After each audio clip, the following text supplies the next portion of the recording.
এই অপদার্থ স্বরাষ্ট্র উপদেষ্টা আমরা চাই না, আর এক সেকেন্ডও তার মনে হয় না এখানে থাকা উচিত। যোগ্য একজন স্বরাষ্ট্র উপদেষ্টাকে অবশ্যই এখানে বহাল করা উচিত। জুলাই যুদ্ধ বা জুলাই কণ্ঠস্বর যারা এই হাদিকে গুলি করার মধ্যে দিয়ে তাদেরকে কোনো মেসেজ দেওয়া হচ্ছে কিনা? অবশ্যই এটা আমাদের সবার, এটা শুধু হাদিকে গুলি করা হয় নাই, এটা বাংলাদেশকে গুলি করা হয়েছে, এটা বিপ্লবকে গুলি করা হয়েছে। 24-এর বিপ্লবকে গুলিবিদ্ধ আক্রান্ত অবস্থায় আমরা হসপিটালে দেখতে পাচ্ছি। আমিও 24-এর একজন বিপ্লবী যোদ্ধা, আমি বেঁচে আছি, হয়তো আল্লাহ আমাকে বাঁচিয়ে রেখেছে।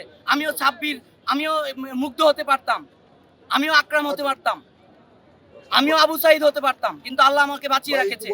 এখন আমরা এটা আসলে এখন আমি বলতে চাচ্ছি না এই বিষয়টা। আমি বলবো যে 24 ঘন্টা না পেরোতে তফসিল ঘোষণা হলো, মাত্র 24 ঘন্টা হয়নি।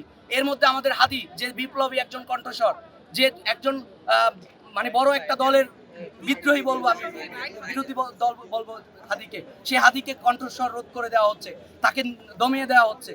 এটা আসলে প্রশাসন বের করবে কারা এটা করতে চাচ্ছে। তবে আমরা তাদেরকে সম্মুখ সারিতে দেখতে চাই, জনগণের কাতার থেকে আমরা দেখব, আমরা জনগণের কাতারে দাঁড়িয়ে তাদেরকে দেখতে চাই। এর মাধ্যমে কি আসলে হাদিকে দমিয়ে দেওয়া যাবে আজকে? তার আমি অবশ্যই প্রশাসনের ব্যর্থতা বলবো, কারণ 16 মাস 17 মাস হয়ে গেছে বিপ্লবে। এই হাদির মতো একজন বিপ্লবী যোদ্ধাকে নিরাপত্তা দিতে পারে না এই রাষ্ট্র, এই ইন্টারিম, এই স্বরাষ্ট্র উপদেষ্টা। আমি অবশ্যই তাদের ব্যর্থতা বলবো। তাদেরকে পদত্যাগের জন্য বলেছি কিছুক্ষণ আগে, যে তাদের আর এক সেকেন্ডও এখানে এই দায়িত্বে থাকার তারা যোগ্য না। আমরাও প্রতিনিয়ত থ্রেট পাচ্ছি, আমাদেরকেও বিভিন্নভাবে আমাদের কণ্ঠরোধ করার চেষ্টা চলছে।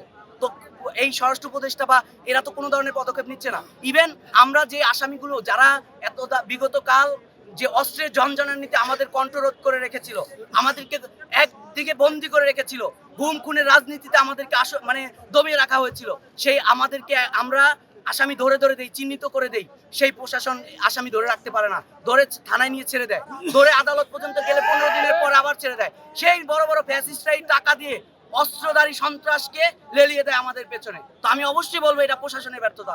এই প্রশাসন অবশ্যই অপদার্থ, ব্যর্থ, এর বাইরে আর কিছু বলার নাই।